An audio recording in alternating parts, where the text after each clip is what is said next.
le roi. Il Il gardait les principes. Le roi est le roi. Mais moi, je suis Naaman. À mon poste. Peu importe la faveur que j'ai reçue de Dieu. De faire élever mon église. Les gens viennent de mon église. Mais moi, c'est ça. L'esprit d'un serviteur. L'esprit d'un serviteur. Et l'esprit de l'humilité. D'honorer le Père. En fait, d'avoir le manteau du Père. Alléluia.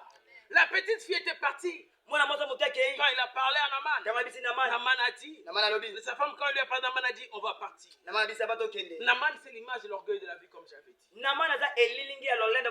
Tel que nous sommes là, chacun a sa partie de l'orgueil comme Dieu nous a créés. Certaines personnes telles qu'ils sont là, même s'ils souffrent, même s'il est comment, il n'ira pas. Certains même quand il n'a rien, il fera toujours inventer des choses qu'il n'en a pas. C'est l'image de l'orgueil de la vie. Pourquoi Naaman devait se déplacer? Selon le plan de Dieu, Dieu devait voir Naaman guéri, mais Dieu ne voyait pas Naaman être guéri en même instant arrivé. C'est ainsi. La Bible dit quand Naaman est arrivé, il pensait que le prophète sortait pour le voir ou lui serrer la main.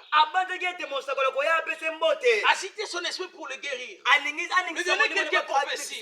Mais quand le prophète est arrivé, quand Naaman est arrivé, le prophète ne l'a pas vu. Pourquoi le prophète ne l'a pas vu? Est-ce que le prophète ne savait pas que Naaman était un généraux? Il le savait. Mais qu'est-ce que le prophète voulait faire? L'acte prophétique, c'est qu'il allait se jeter 7 fois. Mais avant de se jeter 7 fois, Dieu voulait gagner le cœur de Naaman et non sa peau. C'est ainsi il lui avait attiré et de garder l'homme de Dieu. Bien-aimé, ne t'expose pas partout. On ne part pas partout. On ne présente pas dans toutes les fêtes. Jean-Baptiste est mort à cause de la fête qui n'était pas prévue pour lui. Jean-Baptiste a habité dans le désert. Il a quitté son endroit pour venir à la ville pour parler de la part de